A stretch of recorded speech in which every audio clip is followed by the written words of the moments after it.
Welcome to session 22 on failure criteria. In this session, we will cover three portions on failure criteria. The first part will be a little bit of a review on material testing and ductility, along with a little bit of new information about how failure occurs. Part two will allow us to talk about maximum normal stress, focusing on brittle materials. And then the third part will take us into the most common type of analysis that one might do on the back of the envelope for ductile materials. And this involves looking at maximum shear stress.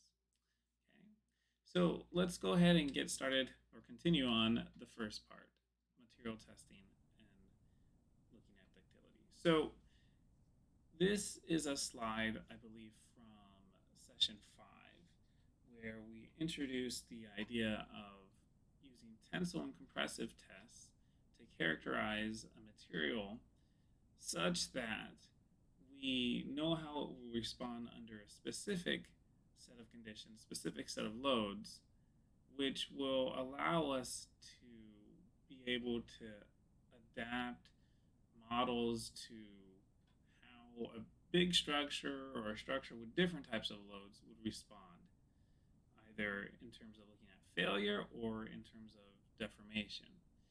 And so the basic idea is that we want to characterize the intrinsic properties of a material.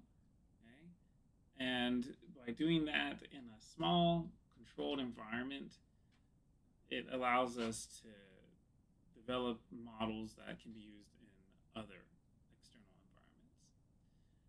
environments. And the tensile test allows us to relate the average normal stress to the average normal strain.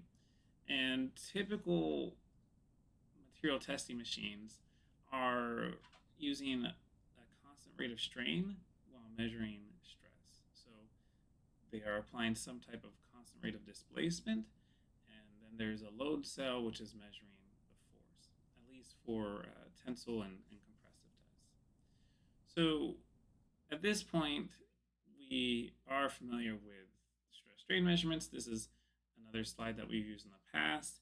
And for the materials in this class, we typically are looking at very small deformations. So we don't think too much about how the original cross-sectional area A naught might be changing as we either compress or stretch the material. But we do know that the Poisson's ratio exists, and so that it is in fact changing. So we typically use what we call engineering stress, which is that force divided by the original cross-sectional area. And when we look at the nominal or engineering strain, we're going to use, in similar fashion to using the original area, we're going to use the original length. And epsilon can be thought of as delta, the change in length, over this original length, L naught. And these equations are straightforward and for uniaxial loading. And now that we know what we know, we've done more circle for stresses, we've done more circle for strains.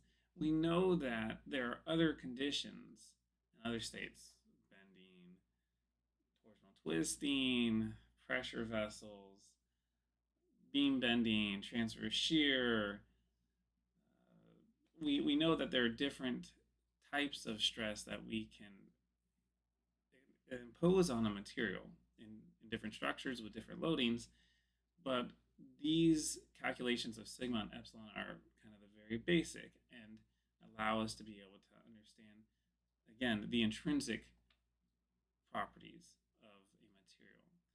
And we also recognize that there is variability in the material, and we're trying to get a rough idea, and we're hoping that it's within some bounds that allow us to do design.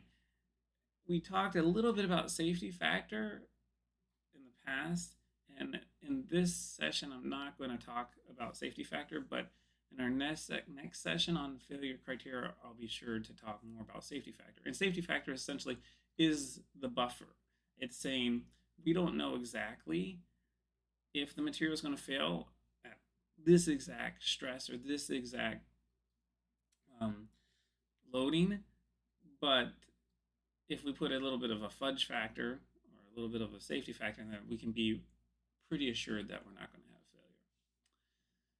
You've seen stress strain curves before, and I don't think I have to say much here, but the stress strain curves have multiple properties that are of interest, and we're looking at primarily today the yield strength, sigma y or sy, and the ultimate strength, sigma u or su.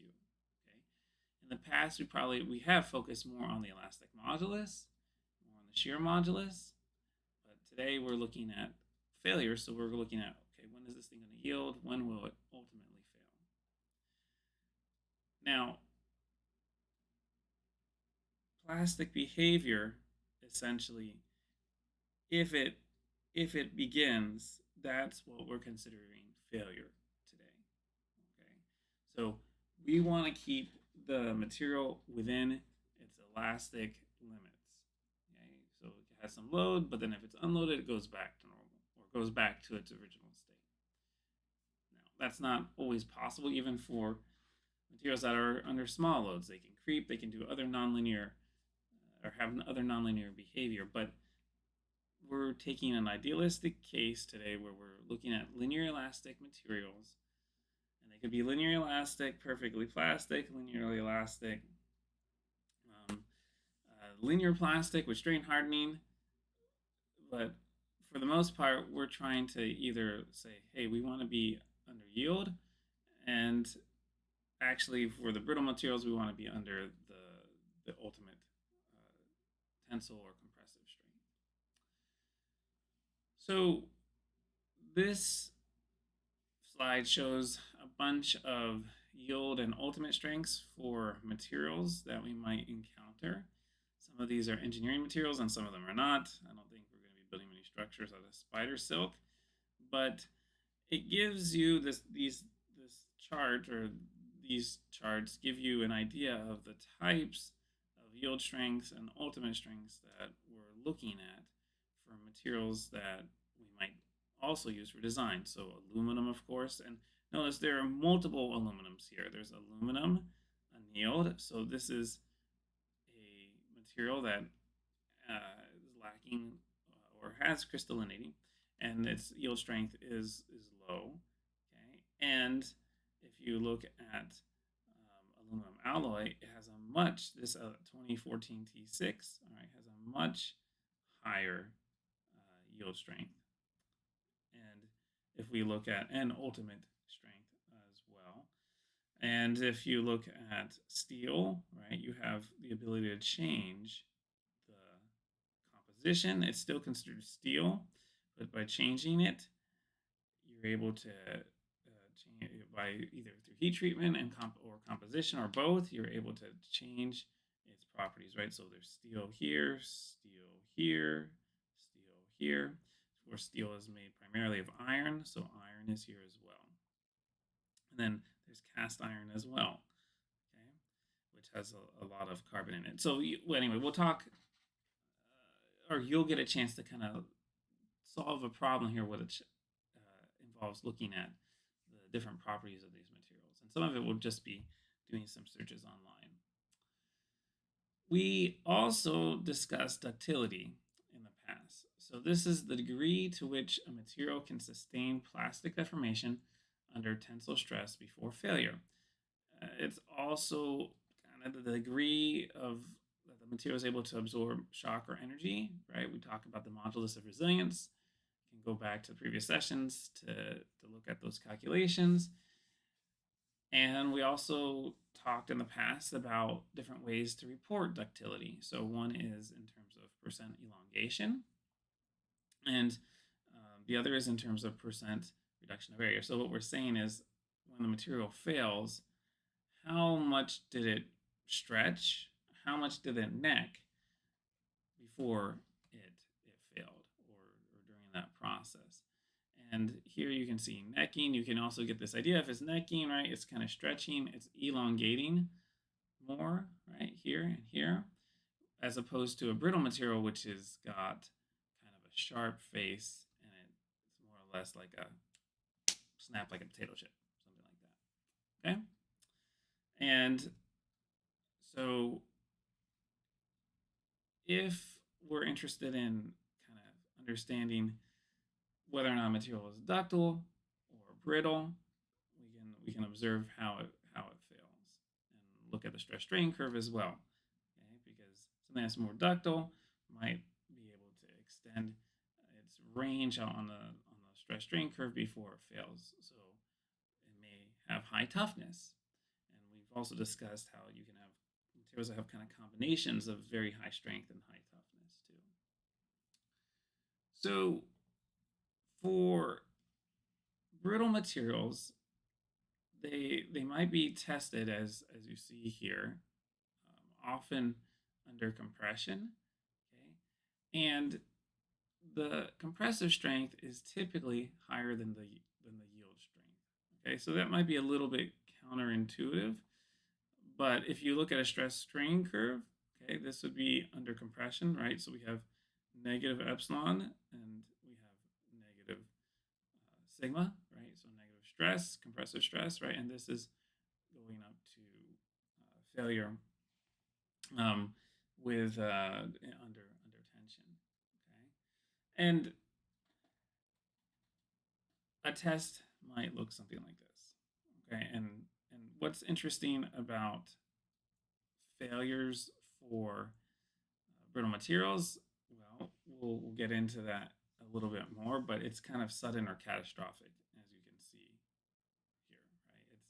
It's not giving you a lot of gentleness when it fails. It kind of crumbles in this case.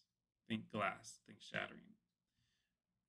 Now, in terms of describing failure, there is not one unifying theory for failure. Okay? The models are going to kind of, for our class, they're going to either be useful for the brittle materials or the ductile materials. Okay, and even then, of course, our models aren't going to cover all these different types of conditions. And in designing mechanical components, you have an opportunity to look a little bit more at some of these processes, such as corrosion and temperature and also fatigue. Now, brittle materials, we're gonna for brittle materials, we're going to discuss two models.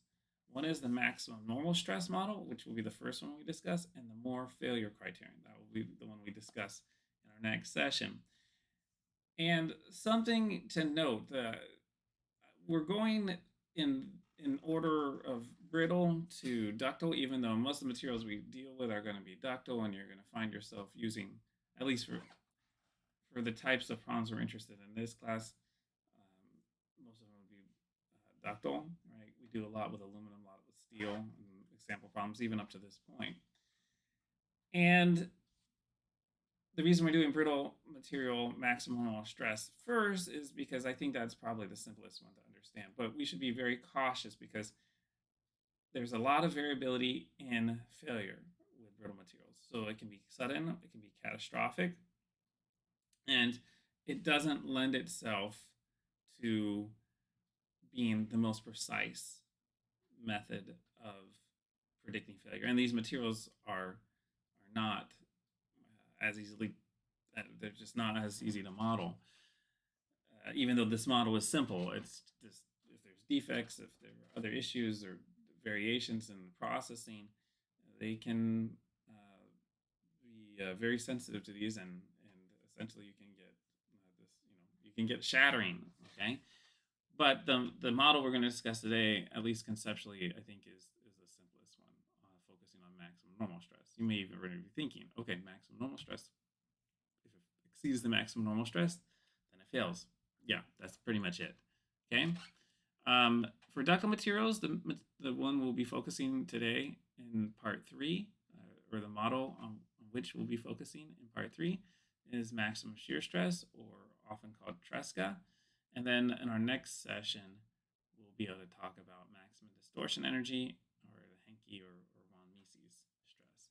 And in these, yes, there is less variability, and we also kind of have this gradual failure. It's right as we've talked about before, right? You have this ductility involved. So to conclude this first part of session 22, here's a question. Which of the following materials are typically brittle and which are ductile? Okay. And some of these are like, oh yeah, I know this immediately. All right. And others of these you might be, I had to think about that for a second. So go ahead, take a few moments if you like, search on the internet or talk to someone else and kind of sort these into the brittle and ductile materials. Thank you.